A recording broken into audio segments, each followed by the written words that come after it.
새벽에도 오신 하나님의 은혜가 함께 하시길 바라고, 특별히 21일 동안 우리가 사순절 기도회를 시작하게 되는데 수마루 동안 하루 한 끼 이상 금식하면서 요한복음을 함께 나누려고 합니다. 하나님의 크신 은혜가 풍성한 21일 되었으면 좋겠습니다. 오늘 요한복음 21장을 읽은 이유는 다른 데 있지 않고 사순절 21일 기도를 하면서 요한복음이 21장으로 되어 있어요. 그래서 요한복음 전체를 1장부터 함께 말씀을 나눠야 되겠다, 이런 생각을 갖게 되었는데, 근데 왜 21장부터 하게 되냐라고 하면은 사실 20장이 부활장입니다. 20장이 부활장이고 요한복음 21장은 사실 없어도 상관이 없는 말씀인데, 그래서 흔히 성경학자들은 21장을 부록이라고 이렇게 이야기합니다. 왜냐하면 예수님께서 21장에 부활하심으로 사도행전과 연결되어지는 거든. 그래서 21장은 제자들을 부르시고 그들에게 사명을 주시고 하나의 부록과 같이 그렇게 취급하는, 그래서 요한이라고 하는 사람은 특별히 다른 것에 대해서 말씀을 많이 한 것이 아니라 집중적으로 하나님 되심, 예수 그리스도가 하나님이시다 라고 하는 것을 특히 강조한 말씀이 요한복음입니다. 그래서 이 요한복음 전체를 함께 나누길 원하는데, 우리 교회에서는 토요일과 주일날 새벽 기도가 없단 말이에요.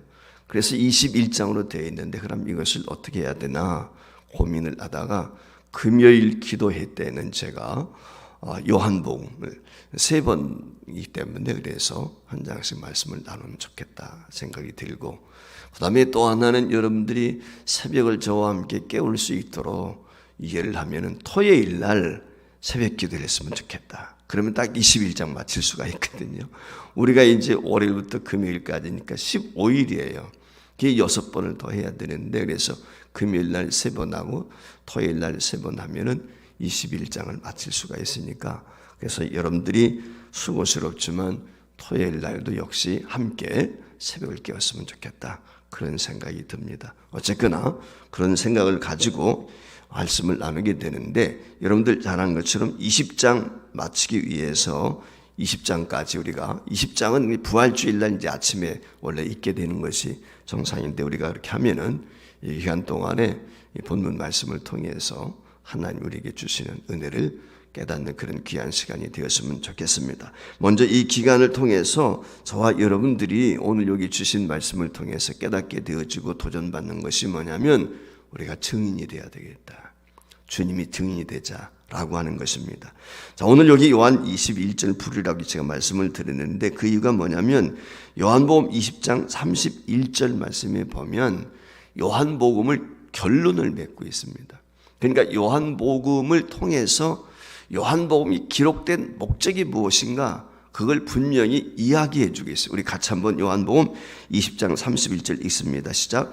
오직 이것을 기록함은 너희로 예수께서 하나님의 아들 그리스도이심을 믿게 하려 하며, 또 너희로 믿고 그 이름을 힘입어 생명을 얻게 하려 하심이라. 이렇게 여기 분명히 말씀을 했어요. 그러니까 요한복음을 기록한 목적이 예수님은 하나님의 아들이시다 라고 하는 것을 요한복음 1장에서부터 계속해서 예수님께서 하나님의 아들이심을 증언하고, 그리고 기적과 이적과 표적들을 통해서 그걸 보여주시는 거예요. 그리고 그 예수 그리스도와 부활과 더불어서 요한복음 20장 마지막에 그분이 하나님이시다 라고 하는 것을 결론을 맺고 있는 것이죠. 자, 요한복음 1장으로 한번 넘어가 보겠습니다. 자, 요한복음 1장 1절 말씀. 여기 나와 있는데 화면 띄워주시죠. 요한복음 1장 1절 같이 읽습니다.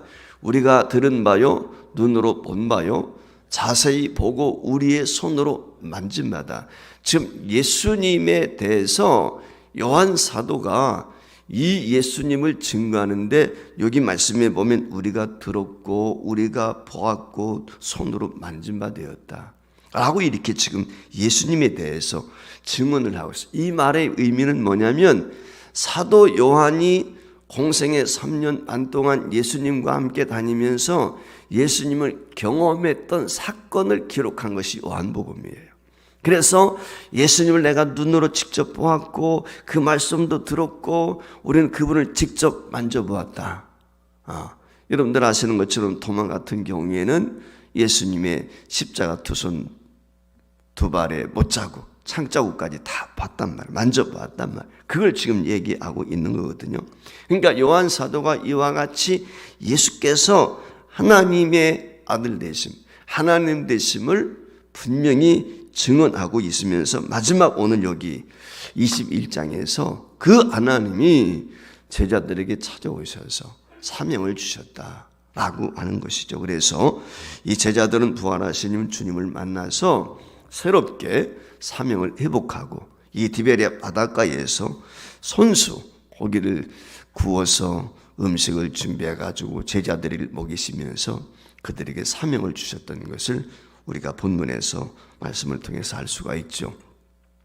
여러분 잘 아시는 것처럼 베드로가 예수님을 3번씩 부인했단 말이죠. 그래서 흔히 이야기하기를 예수님께서 3번 베드로가 부인했기 때문에 그 부인한 예수님의 죄와 허물을 용서해 주기 위해서 예수님께서 이 베드로에게 내가 나를 사랑하느냐 3번 물었다는 거거든요. 물론 그 의미도 맞는 이야기입니다. 그러나 3번씩 오늘 여기 베드로에게 묻고 있는 이유는 이유가 다른 데 있지 않고 주님께서 맡겨주신 사명은 내 힘으로 감당하는 게 아니라는 거예요. 하나님의 은혜로 감당한다는 것입니다. 여러분 아시는 것처럼 베드로는 제자들 가운데서 가장 선임 제자, 나이도 많지만 가장 열심히 있었어요. 가장 적극적이었어요. 가장 지근거리에서 섬겼던 제자가 바로 베드로인 것입니다. 그런데 그가 어땠습니까? 예수님에 대해서 죽는 자리까지 자신이 같이 가겠다고 했지만 결국 그는 같이 갔습니까? 못 갔습니까? 가지 못했어요. 그리고 예수님을 3번씩이나 부인했단 말이죠. 자기 의지로, 자기 능력이나 자기 힘으로 예수님을 따를 수 있는 게 아니고 하나님의 일을 할 수 있다는 것이 아닙니다.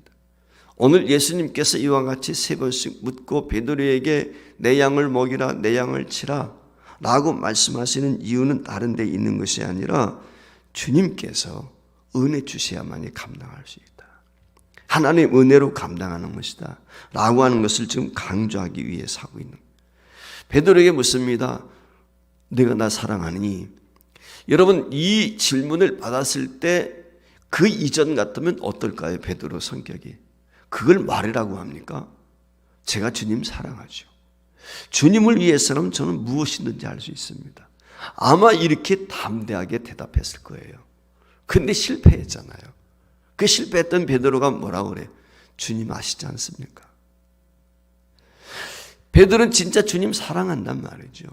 그런데 과거와 같이 담대하게 나 주님 사랑합니다. 누구보다도 주님 사랑합니다. 라고 고백할 수 없는 이유가 어디 있어요? 실패했거든요. 내 의지 가지고 되지 않는다는 걸 알게 되었다. 그래서 주님이 아시지 않습니까? 라고밖에 이야기할 수밖에 없던 거예요. 다른 데 이유가 있는 것이 아닙니다. 이런 베드로의 상태를 주님이 모르시겠어? 아시지요? 주님도 믿음이 어떤지 베드로의 상태를 아시기 때문에 베드로에게 주님이 사명을 주시는 거예요. 무엇입니까? 내 양을 먹이라. 내 양을 치라. 3번씩이나 주님께서 말씀을 하셨어요. 오늘 여기서 우리가 깨닫게 되어지는 것이 무엇이냐면 예수님의 증인으로 산다는 것은 깨어 있어야 되는 거예요. 깨어 있지 못하게 되면 시험에 들 수밖에 없고 주님을 따를 수 없다는 것입니다.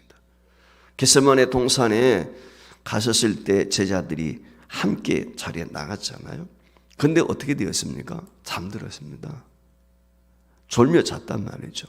주님이 그 좀 잠들어 있는 제자들을 향해서 깨어있어 기도하라. 시험에 들지 않도록 기도해야 된다. 라고 하는 것을 누누이 말씀을 해 주셨어요. 그럼에도 불구하고 제자들은 잠들었던 것을 알 수가 있어요. 이것을 통해서 예수님께서는 제자들을 다시 한번 깨우시면서 사명을 감당하기를 원하는 하나님의 사람들은 늘 깨어 있어야 된다. 라고 하는 것을 가르쳐 주고 있습니다. 오늘 여기 18절 말씀은 함께 말씀 나누길 원하는데 화면에 떴습니다. 같이 읽겠습니다. 내가 젊어서는 스스로 띠뛰고 원하는 곳으로 다녔거니와 늙어서는 내 발을 벌리리니 남이 내게 띠띠우고 원치 않은 곳으로 너를 데려갈 것이다 라고 이렇게 말씀을 해서, 이 이유가 무엇이냐면 어떤 이야기를 하고 있습니까? 베드로가 예수님께서 이 말씀을 하시게 되었을 때 베드로의 상태가 어떤지를 주님은 알고 계셨단 말이에요. 그 베드로의 상태를 알고 계셨던 주님께서 이 말씀을 하셨을 때 베드로의 반응을 한번 여러분들 살펴보시기를 바랍니다. 그 말씀이 무엇이냐면은 오늘 여기 21절이에요. 21절 말씀에 이에 베드로가 그를 보고 예수께 여짜오되 주님 이 사람은 어떻게 되겠사? 지금 누구에 대한 이야기죠? 사도 요한에 대한 이야기. 사도 요한이 옆에 있는 것을 보고서 베드로가 저 사람은 어떻게 되겠습니까? 지금 묻고 있어요. 그때 예수님께서 하시는 말씀이 있습니다. 22절에 내가 올 때까지 그를 머물게 하고자 할지라도 내게 무슨 상관이냐? 너는 나를 따르라 그랬어요. 이 말에 대해서 오늘 여기 말씀에 보면은 그 22절 3절에 설명을 할 때 그 사람 죽지 않는다 라고 하는 것이라고 이해했다는 거예요, 제자들이. 그런데 그 이야기가 아니고 예수님께서 하신 말씀은 그가 내가 올 때까지 머물러 있다 할지라도 너하고는 무슨 상관이 있느냐. 달리 말하면 베드로가 저 사람은 어떻게 되겠습니까? 라고 질문을 하게 되었을 때 베드로에 대해서 주님이 지금 하시는 말씀은 다른 것이 아니라 너는 내 일에만 관심을 가져라.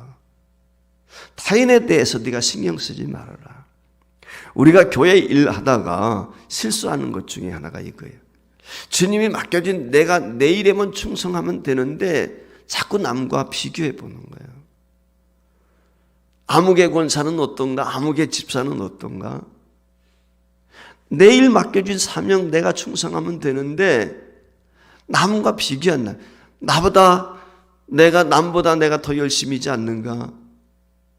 그래서 그런 마음을 갖게 되면 어떤 생각이 들어요? 우쭐한 마음도 있지만 잘못하면 실족하는 경우도 있는 거예요. 오늘 우리가 주님의 일을 하게 될 때 제일 중요한 것 중에 하나가 뭐냐면 주님만 바라보는 거예요. 주님만 바라보고 주님께서 내게 주어진 사명이 그것이 어떤 것이 되었든 큰 것이 되었든 적은 것이 되었든 내게 부합되기 때문에 하나님께서 내게 직분을 주셨다, 사명을 주셨다 생각하고 그 일에 충성하는 거예요. 그게 주님이 원하시는 것이란 말이죠. 이 점을 우리가 명심해야 해요. 오늘 여기 말씀에 보면 주님께서 그 요한복음 마지막에 이 요한으로 하여금 예수님의 제자들로 하여금 증인으로 살 수 있도록 주신 말씀이 25절이 같이 한번 우리 읽겠습니다. 예수의 행하신 일이 이외에도 많으니 만일 낱낱이 기록된다면 이 세상이라도 이 기록된 책을 두기에 부족할 줄 안다. 이 말씀은 어디에도 기록이 되냐면 요한복음 20장 30절 가보세요. 같이 한번 앞장 넘겨봅니다. 요한복음 20장 30절. 자, 요한복음 20장 30절 말씀에도 한번 같이 읽어볼까요? 시작. 예수께서 제자들 앞에서 이 표적 책에 기록되지 아니한 다른 표적도 많이 행하였으나, 그러니까 예수님에 대해서 하나님의 아들 되심이라고 하는 것은 요한복음에 기록된 이 말씀만 가지고도 충분하다. 이외에도 수많은 내용들이 있지만 그것들을 다 기록하려고 하면은 그 많은 것들을 기록해서 두기에 부족하다 라고 하는 것을 이야기하고 있어요.